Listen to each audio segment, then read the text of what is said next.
us to continue our conversation that I started earlier today on my Instagram stories about having safe and supportive spaces when we are doing our decolonizing, deconditioning, and unbecoming work. And so today I want to address not just the importance of safe spaces, but also the importance of knowing and understanding the tactics that systems of supremacy and oppression use in order for us to get into us-them situations and continue to perpetuate the same systems that we are working towards replicating.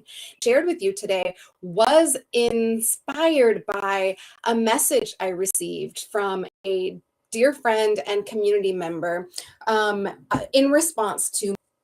I started thinking to myself, if I were to put out a statement for every single incident that occurred, I would literally be putting out statements multiple times a day, every single day, because there are incidents of hate and hatred that occur, of violence that occur that we are not even privy to.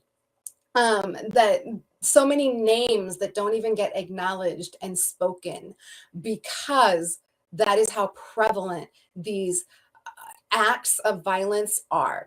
And hello to the person who just tuned in. I want to fully disclose I am using a software to live stream across multiple platforms right now. I'm currently streaming on YouTube, Instagram, and Facebook.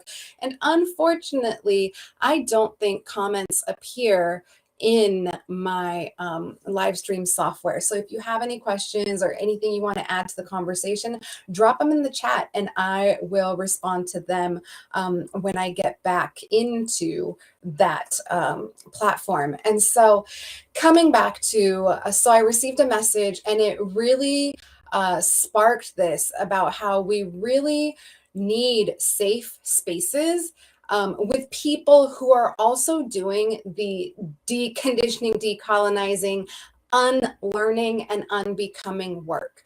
So the situation that had happened is I'd shared my thoughts, and I shared my thoughts about how if we are to stop these types of occurrences, which again happen multiple times a day, every single day, research and data and stats show that last year, I believe it was in 2022, there were only 17 days in which there was no act of police violence in terms of a police-related death.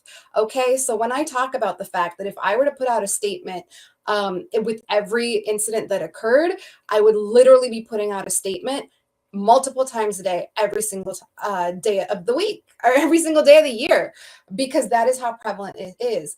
And it wasn't until I saw my own mentor and coach, Serena Hicks, share a statement that helped me to see, like, it is safe and it is okay for me to speak to this, because what she said is, oh, like, if you want to, and I'm like, this is why I do what I do. Last week it was a statement about that there was the youth. What was he was like in kindergarten, first grade, maybe 5 or 6-year-old who went and shot his teacher. Okay, these are all part of the same system. They're all part of the same system of hate and violence and fear, and there are different and varying levels of it. So I do have to be clear and state that they are nuanced. And so the whole work that I do is based on the fact that I do not want us to live in a world where we continue to replicate these traumas and these systems of oppression within ourselves and with each other. And so we do not continue these. I do have my moments where I'm like, why, God, why are we constantly seeing this type of stuff over and over and over again? And my answer always comes back to it's all the unhealed trauma, all of the ways that we have been impacted for centuries, if not millennia, process and release from our bodies. And so when I shared about how this is why I do the work that I do, so that we can live in a world where these types of traumas are not replicated, so that these types of traumas do not continue, so that these types of traumas are thing of the past, really. And so I had shared that this is why I do what I do, that what we are seeing with Tyree Nichols' murder, because some people are pointing fingers. Well, obviously it's not a racism issue because that was black on black. And so it's not a racism issue. You blah, blah, blah. Guess what? It's the same fucking system. The same system. Because we of oppression that we have inside of each and every one of ourselves. And so in this message I had shared that, here's what I have to say about it. What I have to say is that what we are seeing in this situation, as in many other situations, are the ways that we have internalized these systems, the way that they show up in our lives and how we play it to undo all of this. Then please, here are ways that you can learn, work, unlearn with me. And I offered my podcast, my newsletter list, or directly working with me in one of my spaces. So the message I received was that this is capitalizing on Black death. And it really brought something up in me, right? Because that it's triggering. It is triggering to hear those words. And I allowed myself to be with it. I allowed myself to process it. I allowed myself to feel that my nervous system had a strong reaction and a strong response to that. And so I breathed. I noticed, like, oh, my nerve response to something is, for me in that moment, I felt a tightness come inside of me, like right up in here. I started to feel my thoughts going to wanting to defend myself and or wanting to like attack the other person, which I wouldn't attack this person. Part of supremacy's tactics to keep us othered, to keep us siloed and isolated and pointing the finger at each other. And so I really allowed myself to notice, like, oh, I'm feeling triggered by this. Like something is getting activated in me. I'm feeling this way. Okay. And I breathed and I breathed and I breathed. And then I went on to another task. And then I came back, still scared, but less so than before. And I simply responded to this person and said, thank you so much for sharing your perspective with me. And I wholeheartedly meant that with everything in my entire body, being, and soul. Another practitioner in the DEI space, that's diversity, equity, inclusion, and belonging, because that's my jam. And so I went to this person who is a safe space, a safe person, so that I could process through my experience. And did I have thoughts of wanting to like defend myself and participate in like an attack type energy? Absolutely. I had every part of me wanted to. And yet I knew that that is exactly what the system wanted. The system wants me to get into that space. It wants me to react in that way. It wants me to get up in arms and say something or defend myself so that this other person will come and attack back and all those other things. And that's not how we are going to heal the problem that we are all facing together. And it was in my conversation with this friend and colleague of mine who's also in the DEI space that we were going back and forth. And I was like, oh my gosh, there's so many layers here. And I'm going to break them apart as simply and as easily as I can, because it's very complex. Dealing with decolonizing, deconditioning, deprogramming, unlearning, unbecoming everything that we have been taught through systems of supremacy and oppression for hundreds of and thousands of years is really fucking hard. It's programmed into our DNA. Epigenetics tells us so. And so I went into this safe and supportive space so that I could process through my experience. And I said, like, oh, I know this isn't the right thing to say. And in this safe container right here, I am going to say it anyway. And so I did. And I let it move through me. And one of the things that I shared in my Instagram stories was that these emotions that come up, emotions are simply energy in motion. And when we do not allow it to complete its motion, when we do not allow it to complete the action, and allow it to pass through us, that is when it gets stuck inside of us, and and then it comes out sideways, and we get into even yuckier patterns with each other, and with ourselves. Okay. And so I allowed myself to process. I allowed myself to be held in a safe space with my friend and colleague, who, again, is another DEI practitioner, who said something to me, as we were processing, as I was moving through it. And mind you, this is after I had already sent the message, just sharing with this person, thank you for sharing your perspective with me. Without having to make them wrong, without having to defend my stance, without having to engage in a battle, right? And so as I was processing, this friend of mine who's in the DEI space, she says, well, in a way, she's not wrong. Like, in a way, there is truth in what she said. We are capitalizing on the experiences, on Black Death, or on the Holocaust, or on any of these other experiences. And she said to me, even I at times capitalize on the history and experiences of my people. And that there's a lot of shame that comes up around that. And that is the feeling when she said that, like, because in the DEI space, as DEI consultants, yes, there is going to be what some would call capitalizing on these, on Black Death, or on the Holocaust, or on indentured servitude, or any other massacre that has occurred, or any other violent acts. And that we have to unshame that. Because guess what? Shame, blame, fear, those are three of supremacy culture's main tactics of control. I mean, it's fear, violence, and domination, really. And the way it instills fear and domination is through shame and blame and victimization. Because guess what?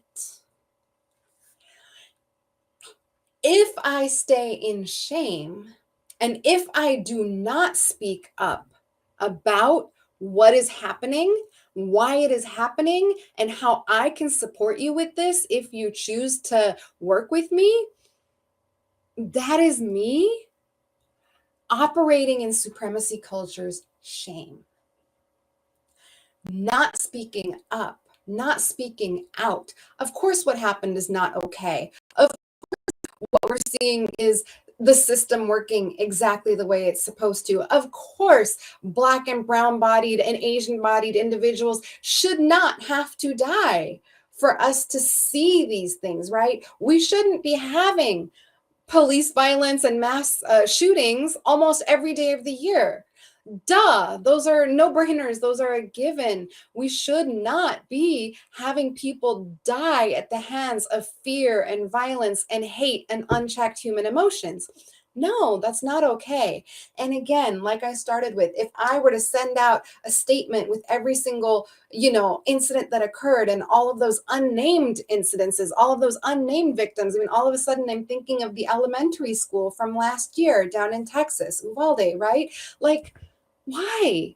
Why do we do that? And we can sit here. My post was actually addressing that the system wants you to sit in shock and awe. That is what my post was addressing. That the system, because I keep seeing all these statements going out of people being like, oh, we're shocked and horrified at yet another, murder, another act of violence, another mass shooting. Okay, well, don't be fucking shocked and surprised or disgusted or whatever you are. Fucking take action and do something about it. Do something about it. And if you want to do something about it, here is what you need to know. You need to know that this is how the system was designed. You need to know that every single one of us operates within that system.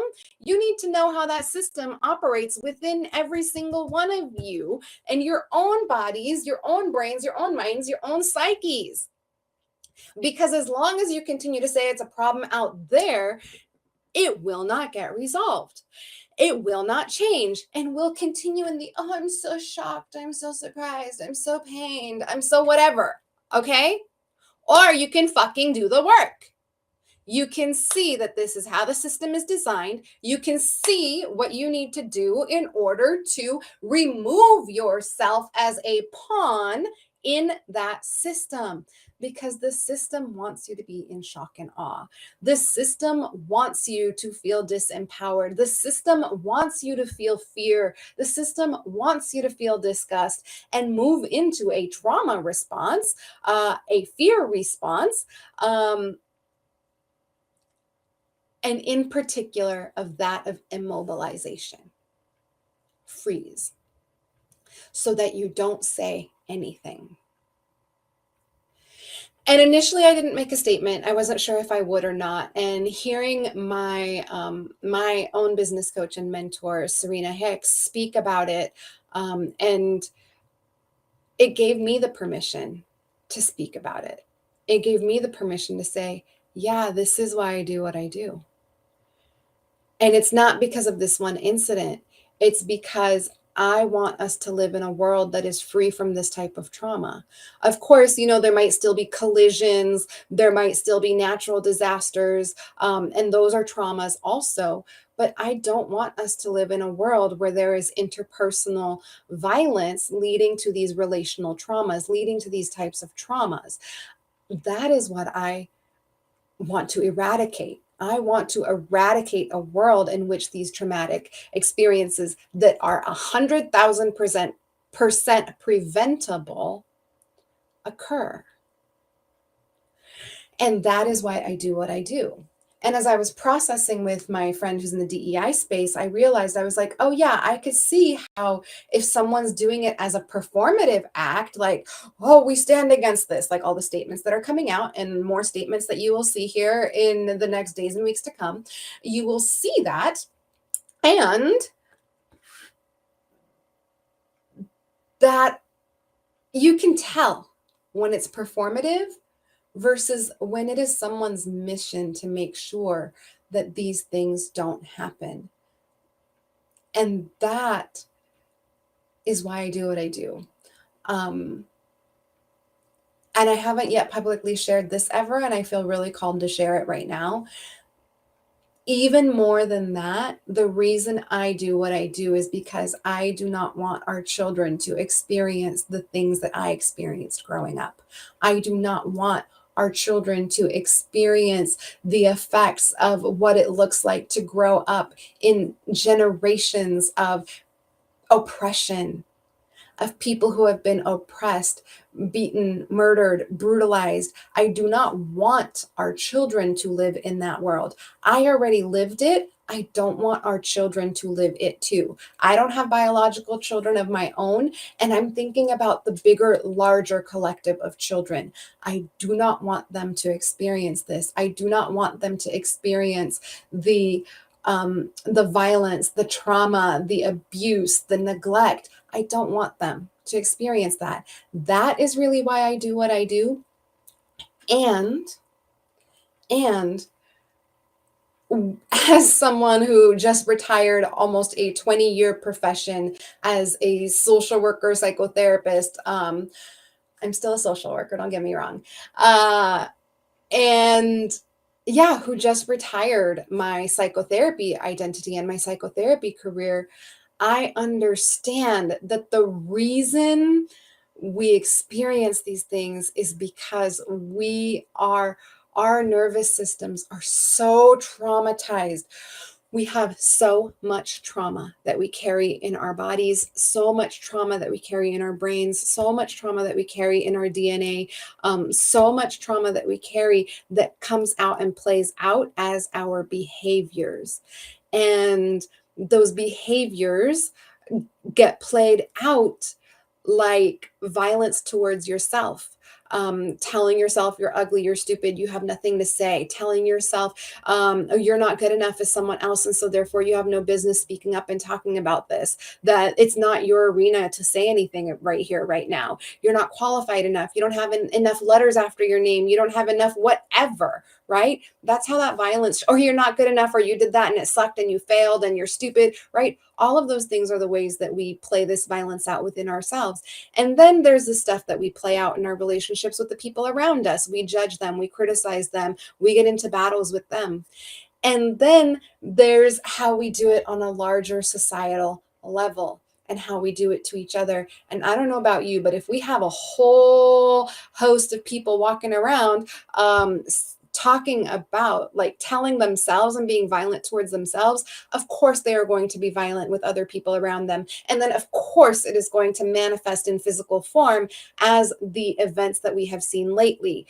All the gun violence, continued police death, continued death of Black, brown, Asian, other bodies of culture. Okay, we are going to continue seeing that until we do our part in understanding and recognizing that the system is working exactly the way it was designed, that we play a part in it, that it is not your job to take down the system if you are a Black, brown, Asian, or other person of color. It is not your responsibility to take down the external systems and structures, but it is your responsibility to do the work of taking it down, dismantling it within yourself and the ways that you have internalized this.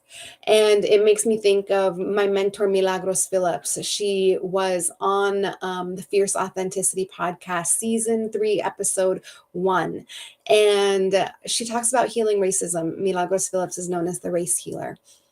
And she talks about how how it's not our, we didn't cause it, but it is our responsibility to undo the ways that we have been traumatized by it. It's our responsibility to heal the ways that we have been traumatized by it. And I 100,000% agree with her. And that is the work that I also support with, is how do we heal this within ourselves? And it starts with, first and foremost, understanding what is at play. What is happening? What does the system want you to do? And circling back to what inspired this whole thing, as I was processing with my friend who's also in the DEI space, as I was processing with her, what I realized is I was like, oh, yes, shame, the tool of shame, popped in and almost succeeded in shutting me down. And then the tool, supremacy culture's tool of attack and defend, showed up and wanted me to defend myself.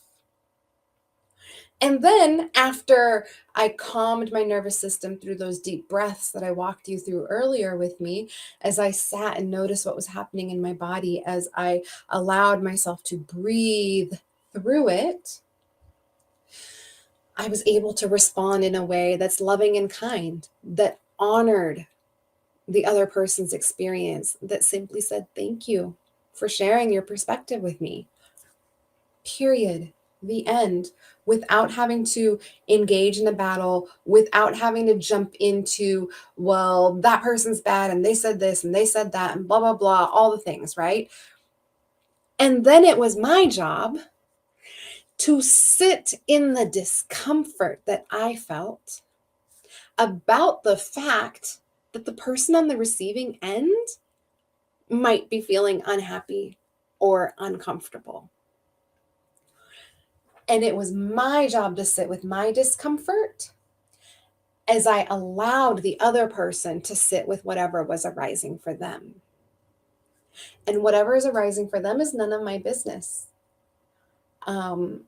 Whatever is arising for them is theirs to process. They are not wrong in their experience. They are exactly right in their experience because that is their truth.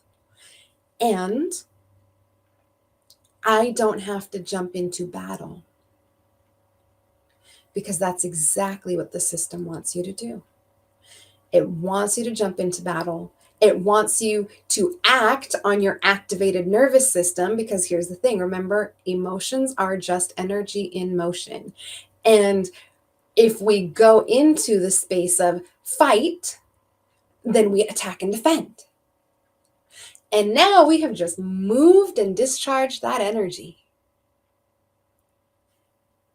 And we have further perpetuated systems of supremacy.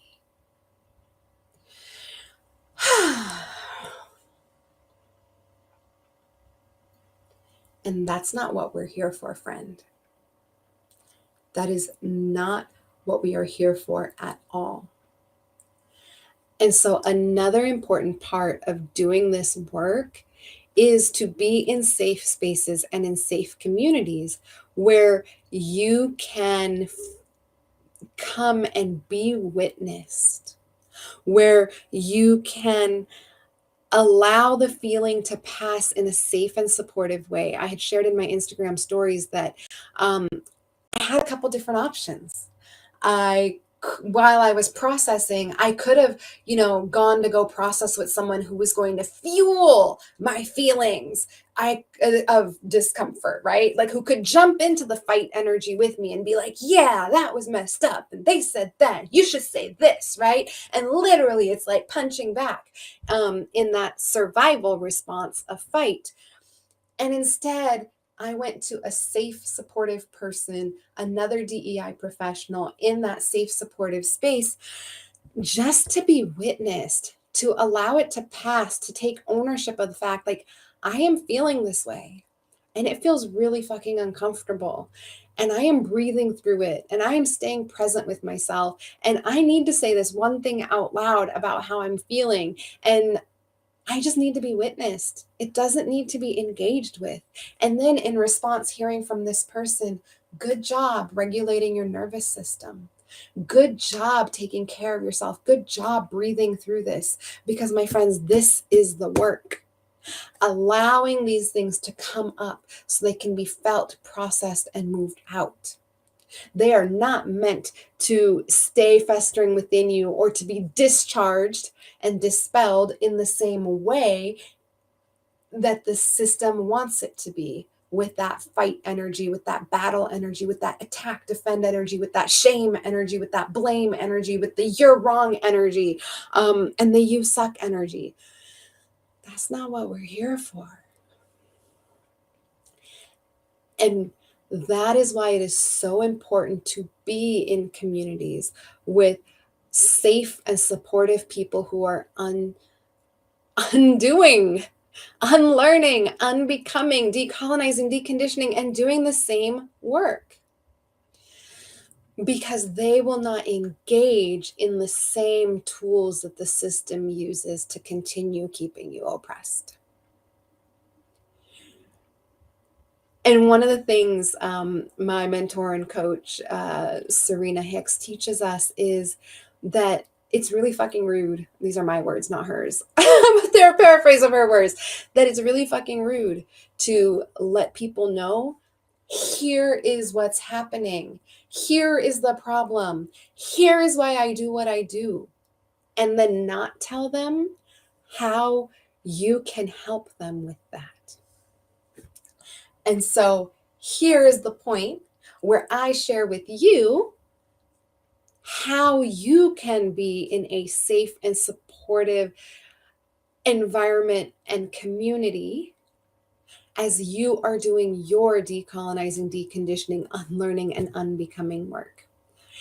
And that is an invitation to join me in my community spaces, and or hire me to come into your organization and teach your leaders how to be with themselves when these things come up in their own relationships with their teams, their staff, okay? Because this is inner work.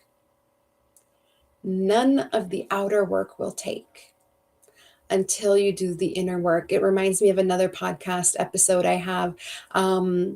I believe it's the 3 A's. I can't recall which exact episode it is. I'll link it in the comments. But it's the episode where I talk about how we have to be aware of what the problem is. And then we have to accept how we participate in that pattern, how we have participated in that problem, how we perpetuate the problem. And also be in acceptance and loving of ourselves that, yes, we did participate in these ways. Yes, sometimes we do participate in these ways. And then we move into action. But way too often we skip that middle step. We go straight from awareness into action. And then solutions don't last. The episode was called From Problems to Solutions. I think that's what the episode was called. And in it, I speak about the 3 A's that I learned from the recovery community: awareness, acceptance, and action. And so, yeah, that is why we have so many solutions that don't work, or solutions that don't stick, because we haven't taken the time to do the inner work. So all of the outer things, outer solutions you try to create are not going to work because you haven't done the inner work. It is only in doing that inner work that the solutions will hold, the solutions will stick, the solutions will last. That is the only way that it is going to stick. Otherwise, we keep going around and around in the same spiral, in the same cycle. And what is it? It's insanity when you keep doing the same thing and expecting different results. And so that is why I have an invitation that if this is what you want, come and join me the 15th, February 15th, 2023. That's when my group space begins for this round, the spring round, I guess you could say, February through April. We will be meeting, and it's a safe space, a safe community for this, and undoing the ways supremacy culture has been internalized within each and every single one of us, so that you can come in and be a true solution as opposed to offer solutions that don't last. And I'm looking at my notes because I went all over the place. And oh yeah, silencing. That's another thing supremacy culture wants, is for you to stay silent. So it uses shame and violence and domination and fear to keep you silent so that you don't speak up. So yeah, I think I hit my notes. I hit some stuff that wasn't even on my notes. Thank you for joining me. Please, please, please do the work. Do the inner work. Do your own unlearning, healing, decolonizing, deconditioning, and unbecoming, because this is the only way we are going to see an end to all of this that we see in the world right now. And it feels really important to add this caveat and do it in a space that is trauma informed and or trauma aware. Because one of the things I see a lot in DEI spaces and in spaces that are doing decolonizing work is they are not taking a trauma-aware approach. They're not taking a trauma-informed approach, and continue to perpetuate and aggravate the same traumas and the same systems and continue replicating it within their own spaces. And so no matter what community you choose to do it in, make sure that it is a trauma-aware, trauma-informed space. And again, if you want me to be your facilitator and guide and support person through that, send me a message. Check out my website, see how I can support you. Our next group begins on February 15th, 2023. Thank you so much for joining me, and we will meet again soon. Bye.